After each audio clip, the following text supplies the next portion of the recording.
now turn to Section 1. First, you have some time to look at questions 1 to 5.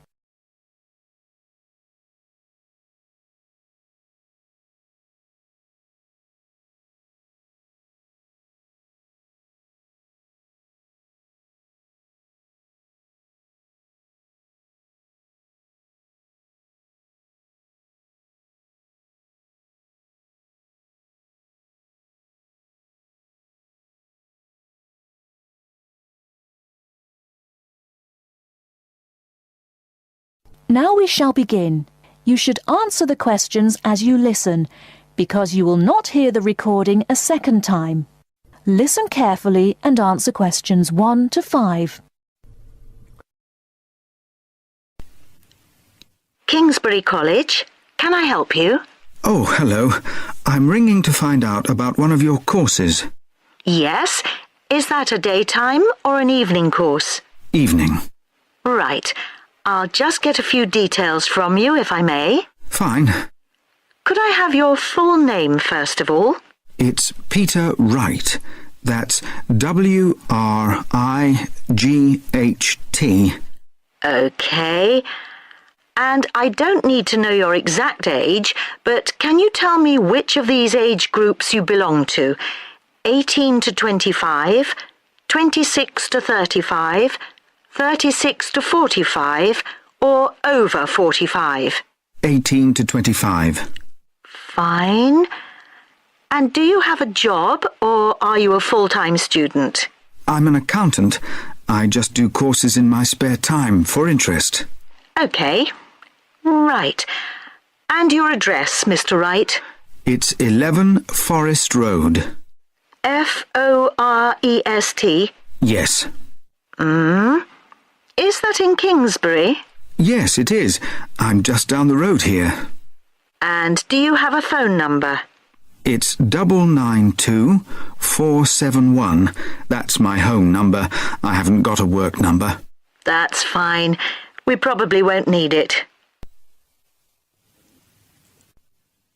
Before you hear the rest of the conversation, you have some time to look at questions 6 to 10.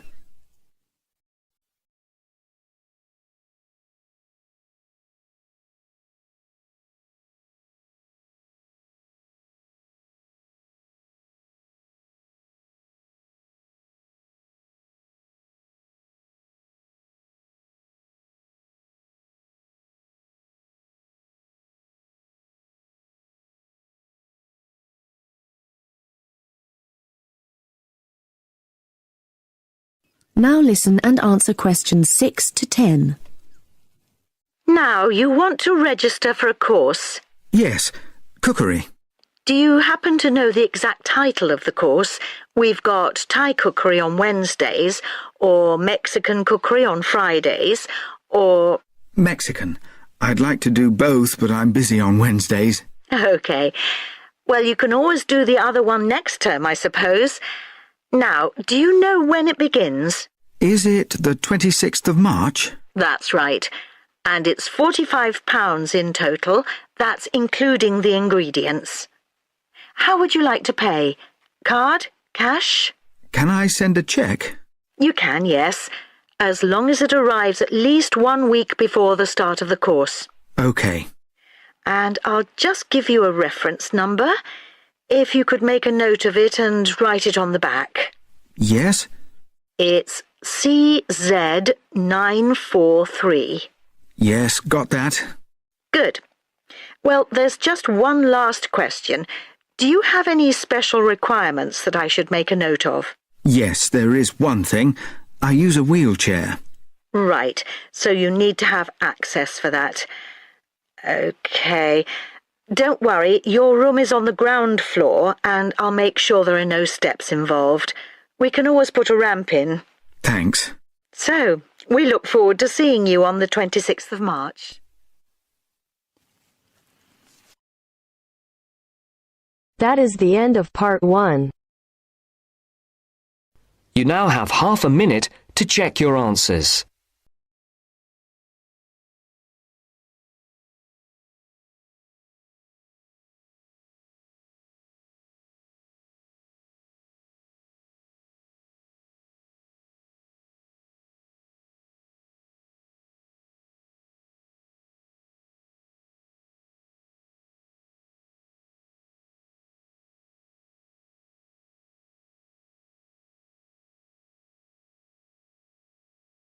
Now turn to Section 2. Section 2. You will hear a tour guide talking to a group of tourists who are visiting a historic town on the east coast of the USA. First, you have some time to look at questions 11 to 17.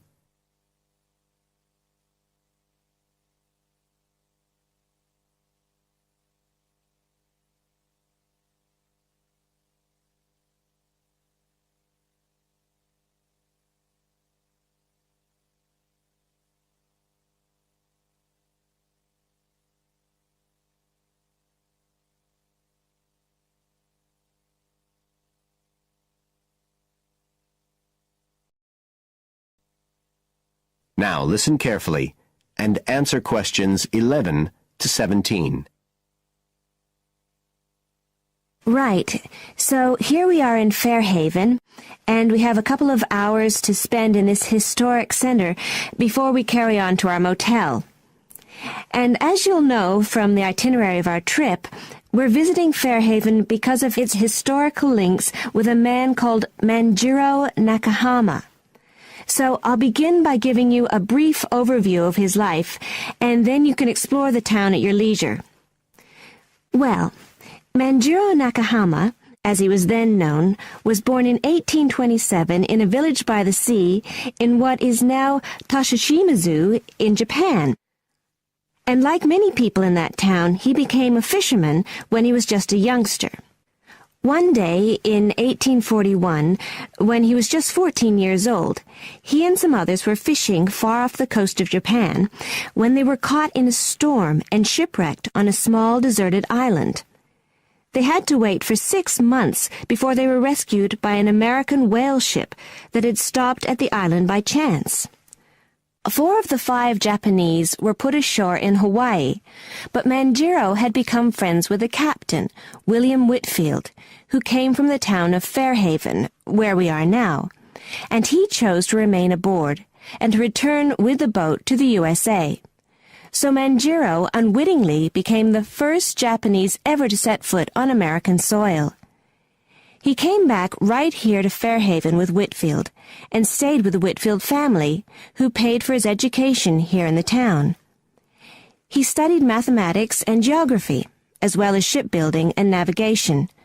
But he missed his mother and his own country, and eventually he went back to Japan, where he had a responsible position as a university teacher, and also served an invaluable role as interpreter during the initiation of relations between Japan and the United States in the middle of the 19th century. But the most interesting thing is that the links between Toshishimizu and Fairhaven have remained and grown stronger over the years, in spite of the distance between them. And in fact, the 2 places now have the official status of sister cities. Both places are ports, so in fact the inhabitants have a lot in common. There have been a number of visits by the inhabitants of Toshishimizu, in particular at the time of the festival, which is held every 2 years here in Fairhaven to celebrate the life and achievements of John Manjiro. It takes place in the fall, and there's an ever-growing program including drumming, singing, martial arts, and stalls selling Japanese and American food. So if you're going to be in the region around then, it's really worth a visit. Before you hear the rest of the talk, you have some time to look at questions 18 to 20.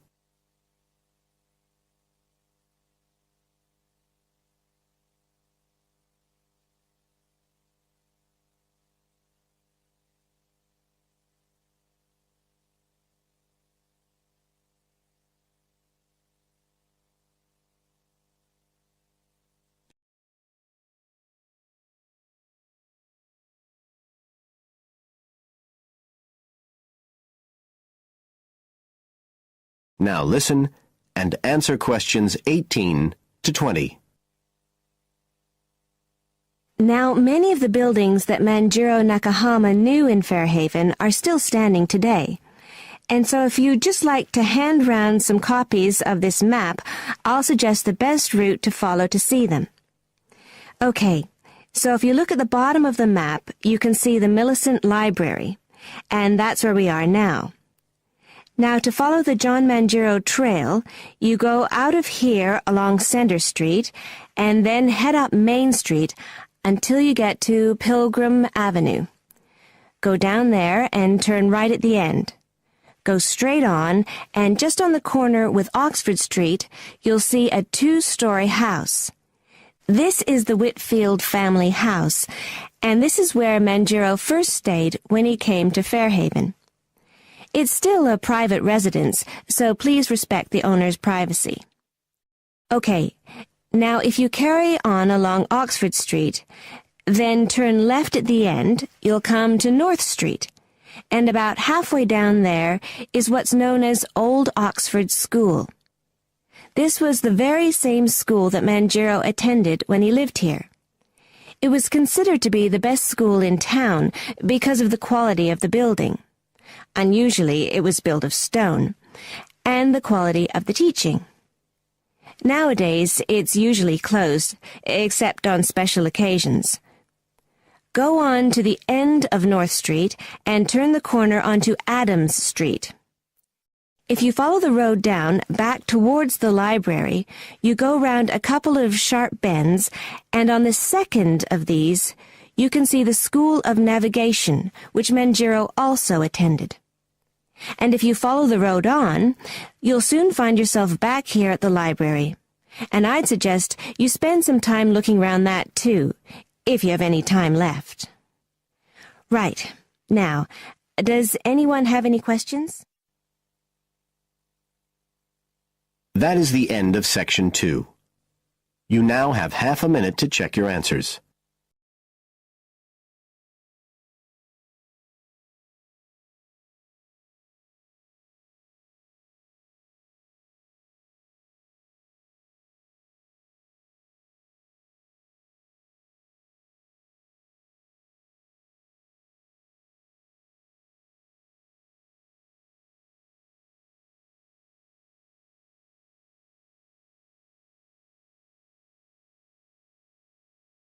Now turns to Part 3. Part 3. You will hear a conversation between a student, Kayana, and a professor about an assignment. First, you have some time to look at questions 21 to 27.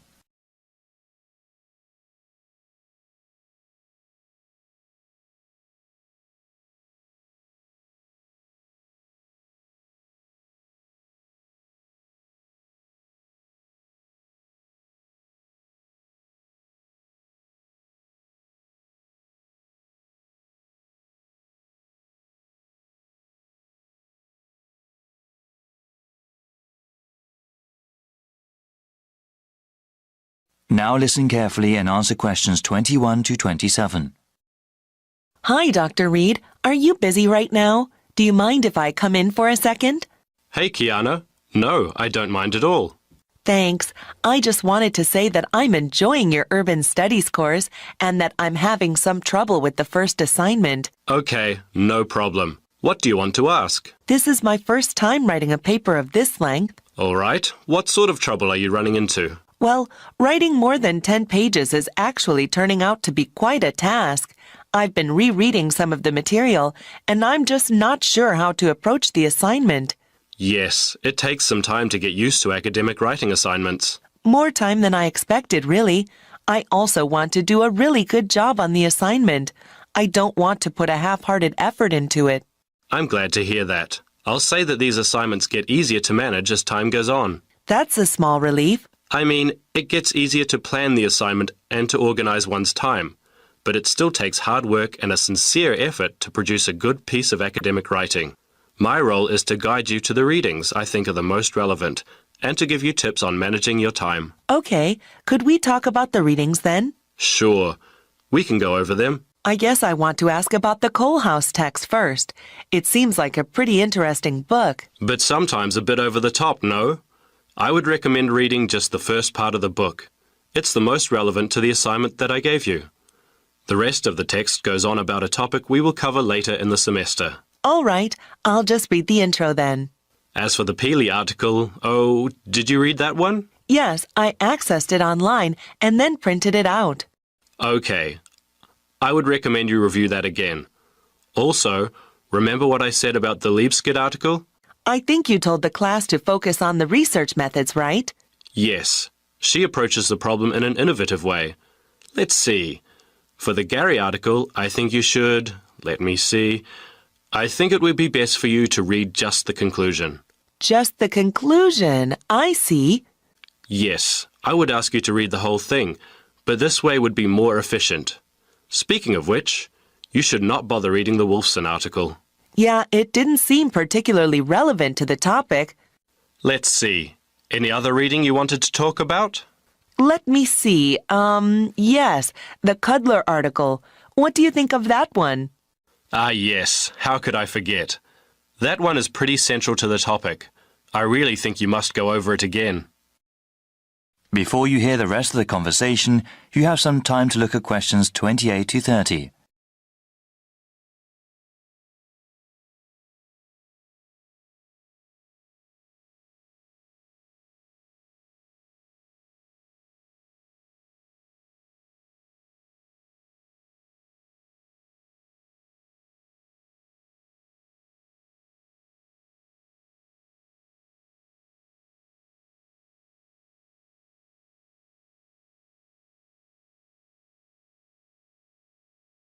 Now listen and answer questions 28 to 30. All right. Is there anything else you wanted to ask about? Yes, I wanted to ask about the line graph that you provided. It seems that the legend identifying the different parts is not there. Ah, it must not have been photocopied correctly. Here, let me explain them. They all represent percentages of the population in Manassas, okay? Line 1 here at the top is the percentage of people who were born in a foreign country. Born outside the country. Okay, and this one? The next line down, line 2 refers to the percentage of people with citizenship. All right, got it. Those making a middle-class wage are represented by the 5th line down. Okay, middle-class wage earners. And the line number 4? That is the percentage of people with a college education or higher. All right, and the one in the middle? That one is the percentage of population who are married and have children. Got it. Thank you so much, Dr. Reed. I really appreciate your help.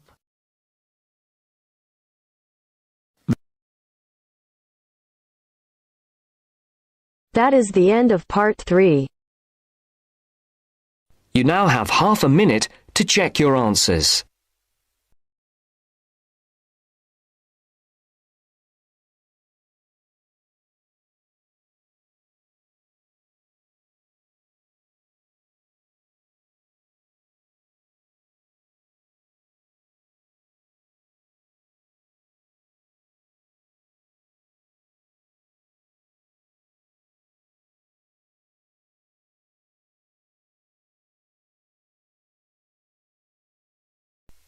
Now turns to part 4. Part 4. You will hear part of a careers advice talk on working freelance. First, you have some time to look at questions 31 to 40.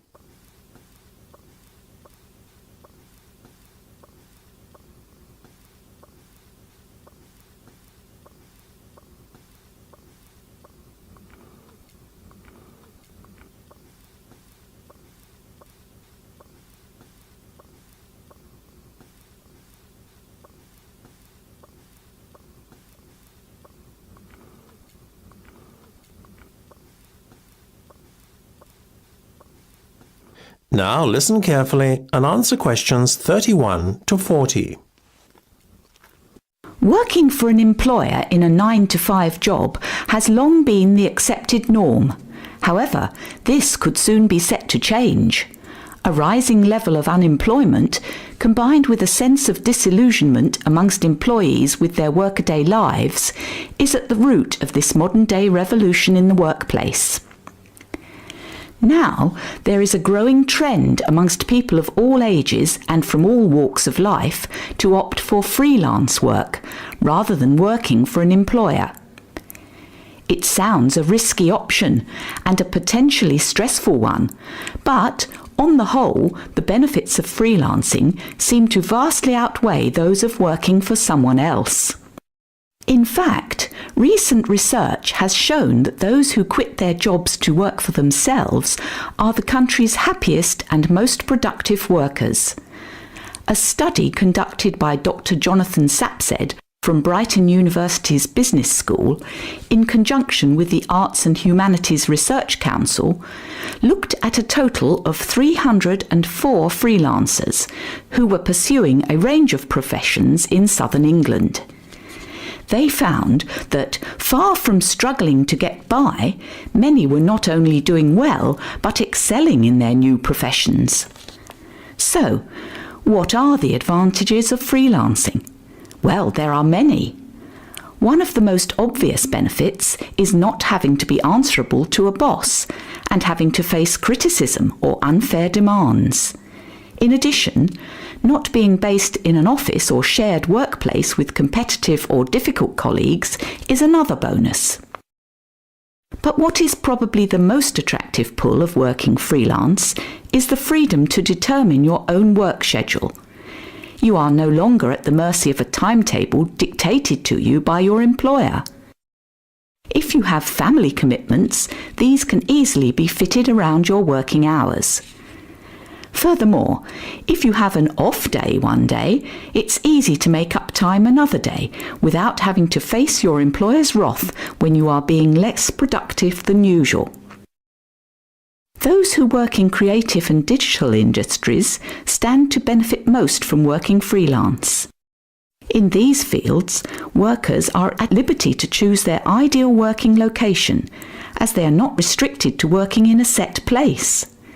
It really is an ideal lifestyle that many would aspire to if they were more aware of the options available to them. Lastly, to add to an already convincing list of benefits from doing freelance work, there is the financial reward. Freelancers typically work a 38-hour week and earn a median wage of £43,000, well above the national average of £25,000, and are happier than other workers. It seems that people are now catching on to the myriad benefits that come with working as a freelancer. Currently, there are about 31 million people in work in Britain, and already 4.6 million are self-employed, thereby displaying the vitality of the freelance economy. In fact, so popular is freelancing becoming that it has even been suggested that the government needs to devise a new tax and other policies to support freelancers. Freelancing would seem to be the future of employment and the way forward. It is certainly well worth considering freelancing if you are doubtful about committing to working in a structured environment. That is the end of part 4. You now have half a minute to check your answers.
Give